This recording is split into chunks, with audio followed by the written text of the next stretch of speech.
When I was told by my friend that you were not critical of him when he told you about his Dogman experience, at first I was skeptical.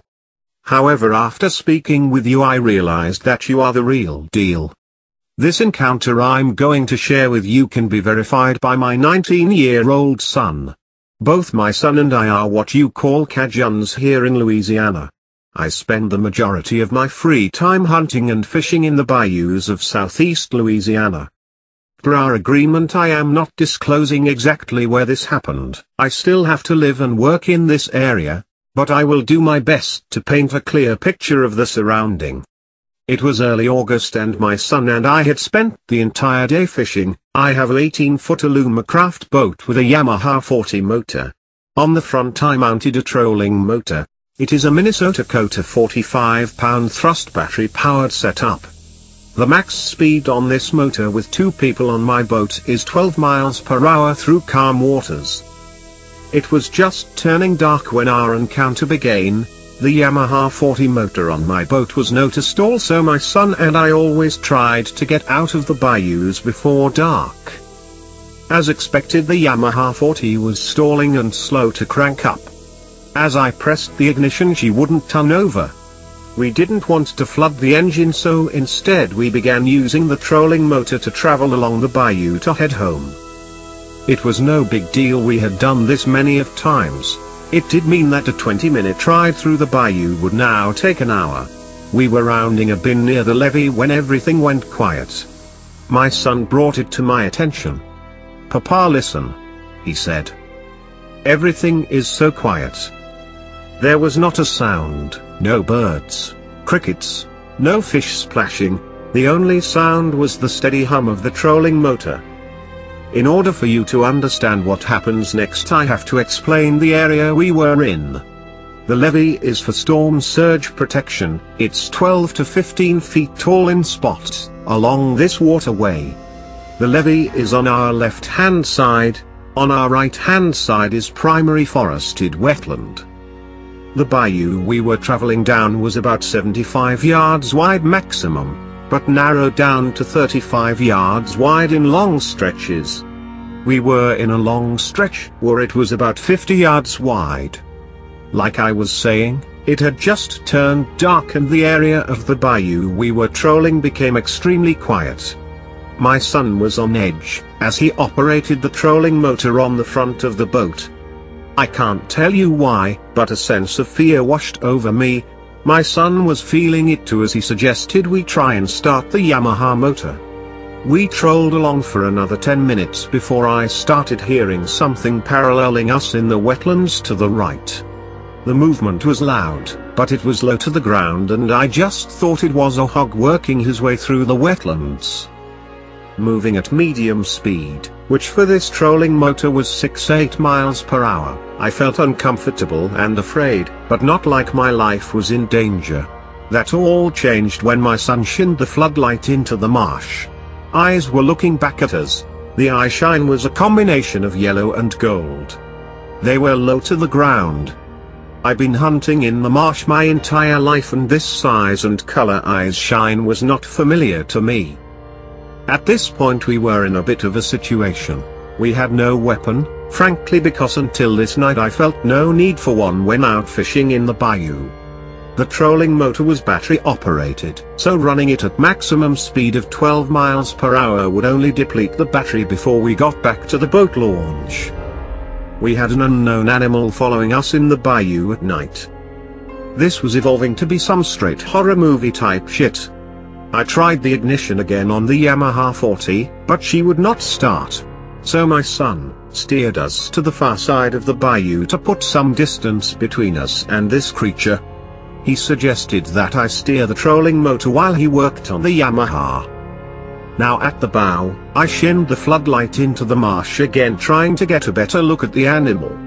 Expecting the eye shine to be low to the ground, at first I saw nothing, but as I fumbled the light a bit it shinned upwards and the eyes were now up higher. Stupidly I slowed the boat down to take a closer look. The animal was staying just outside of the light reach. We had almost come to a complete stop when it stepped forward to the edge of the bank. What I saw was only supposed to be a folk story. It was a werewolf. It was jet black, and its eyes were terrifying. The upper body was lean, with pronounced shoulder muscles.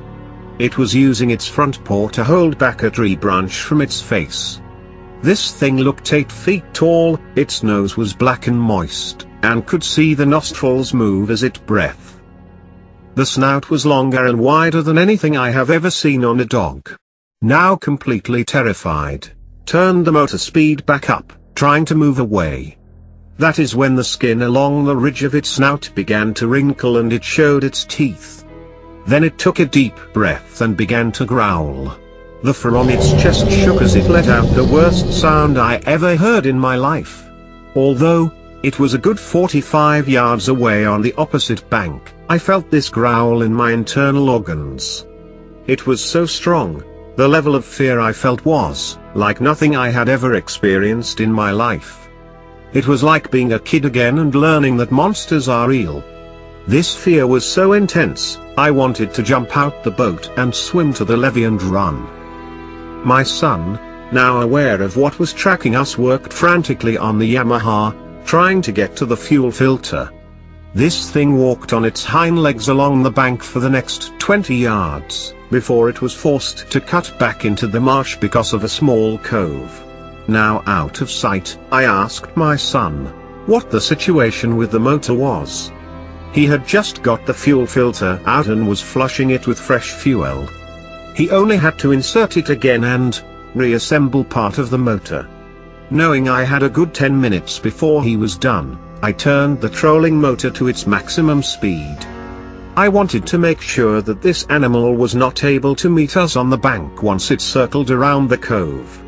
For the next few minutes things felt normal.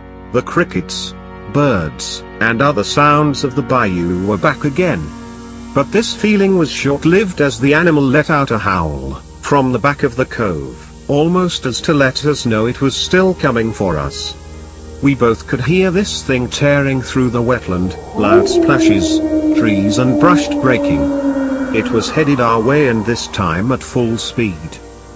Nervously, I told my son we need to get that motor going now. "Yes sir, almost done," he replied. The sounds were getting closer. Shining the light ahead of the boat, I realized that we were not being stalked, but hunted. We were entering a section of the bayou where the waterway narrowed to about 35 yards across. This particular section would only take 3 minutes to navigate with a normal motor. With this trolling motor we were screwed. I felt like a sitting duck as the sound of this thing could be heard rounding the cove and headed straight for us. The sound of my son trying to turn over the motor provided some relief, but she was still not starting. He paused for a second, threw the motor in reverse, hit the ignition, and hot damn she started. We were saved. Looking into my son's eyes, he was shaken, but he never looked back as we sped off. When we arrived at the boat launch and pulled the boat out the water, my son looked me square in the eye and said, "Was that a fucking werewolf?" Yes it was. It had to be. We talked about it on the ride to the local bar for a beer. The next morning he took that Yamaha 40 to the motor shop where it was completely rebuilt. It cost us $350, but I won't ever be in that situation again. We upgraded the trolling motor as well to a stronger gas version. Staying in the bayou after dark is no longer an option for us.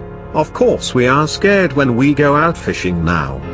However, we are well armed with Russian AK-47 rifles, shotguns, and flares. If it ever shows up again, it will be the one doing the running, not us.